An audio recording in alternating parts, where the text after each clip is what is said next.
This little bag of delights is my medication bag.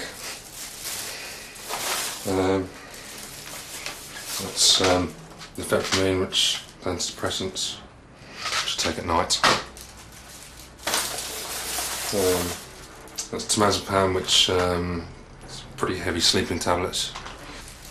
Knock out an elephant though, and that's Fluoxetine, Prozac, which I'm going to take now. Even though I'm not ashamed of my illness, I don't tell a lot of people. It's a bit of a private thing. Depression is actually viewed in two ways. Firstly, it's viewed as just, oh, it's not a real illness, you're just a bit sad, you're just not very happy, you've had a bad day. Or secondly, people think it's a mental illness, and that's it. They just think of nutters and tabloid headlines and maniacs and things like that. People just react with disbelief, mostly. Shake yourself up. All you need is a kick up the arse, that's what you get. You know, it's not a real illness. You don't really need tablets for that. I'll bet I'm not mad anymore. Well, it's Wednesday night. I just got in from work not long ago. I actually had a very good day today. And I'm certainly, at the moment, out of the deep depression that I seem to have been in for a while. And I find it hard, really, to see any future. So things seem pretty black, huh? Yeah. Yeah. Sort of, what's the point? What's the point of doing anything? And, I think I feel constantly exhausted. Everything I do is, always exhausts me, and I feel just exhausted mentally rather than physically.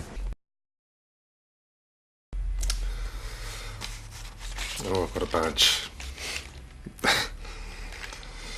Downhill from here, it says. It's all downhill from here. It's all downhill from here.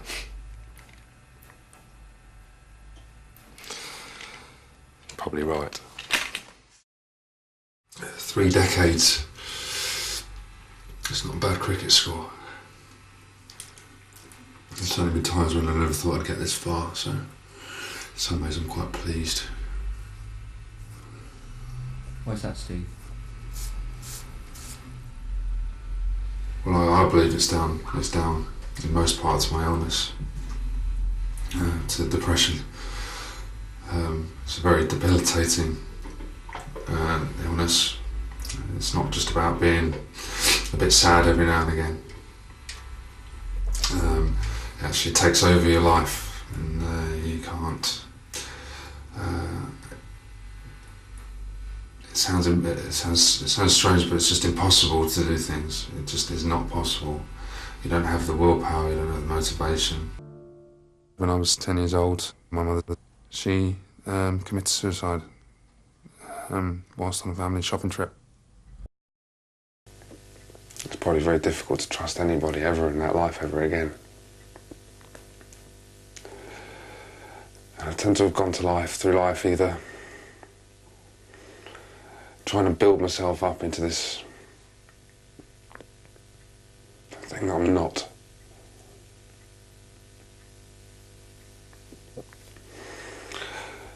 In order to get people to like me and need me and want me. Got to sort out, Vic. You know that anyway. Happiness just isn't a part of my life that I can keep going for very long. I know that sounds stupid, and I know that sounds completely crazy. But it's not. It didn't just affect our marriage, it was always a part of our marriage, really. It was always there in the background. Steve quite often said that I was his miracle cure. Tell you what else about At the back of your mind, you know that it's not true really, and he was by no means better. One day he'd be fine, and the next day he would be quite depressed. Sometimes when you walked through the door, you didn't know what you were going to find. As that relationship went on, I realised I couldn't cope with it. I can't cope with that level of commitment in my life. Getting married was sort of my way of trying to deal with that, saying I'll get married and then everything will be okay because I can't really come out of that relationship. But unfortunately, it hasn't worked. I think sometimes he thought he wasn't meant to be happy.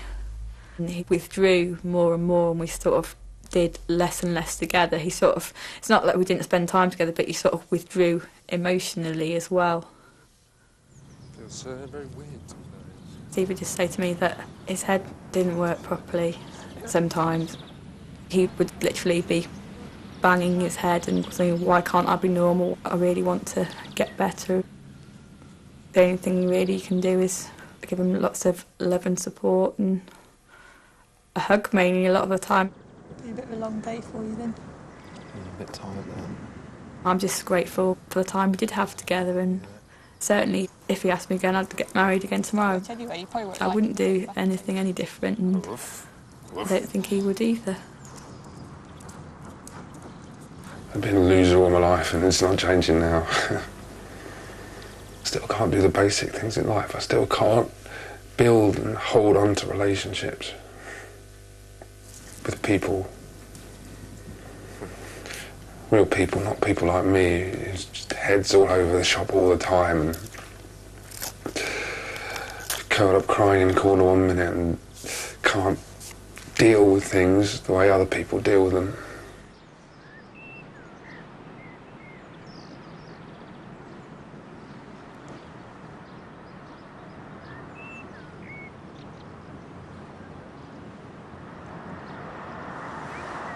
Thanks, Mick. At the moment, me and Victoria are separated.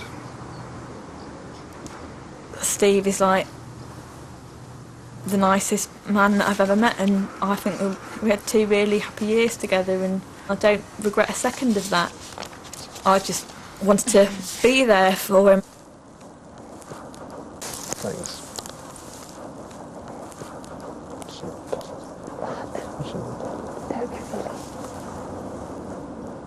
When I'm relatively well, you know, I just don't need the confines of a relationship.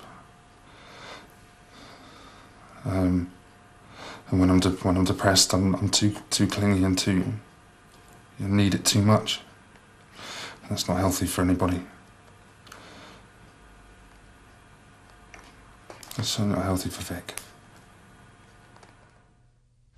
Moving forward, when you have depression, when you have real clinical depression, it's like you're fighting against absolutely everything. You know, you're not just fighting against all the other things in the world that general people have to fight against. You have to fight against yourself as well. Fight against your own feelings and emotions that aren't really based in reality. I wasn't diagnosed until 3 years ago, but with hindsight I can look back on my whole life and my childhood and know that I was suffering very acutely from it. I feel this sleeping tablet kicking in now.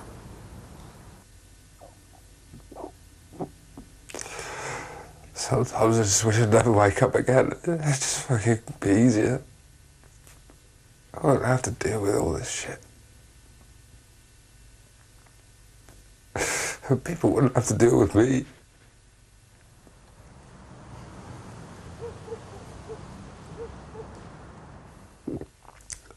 I hope there is a heaven out there somewhere, because this place is hell.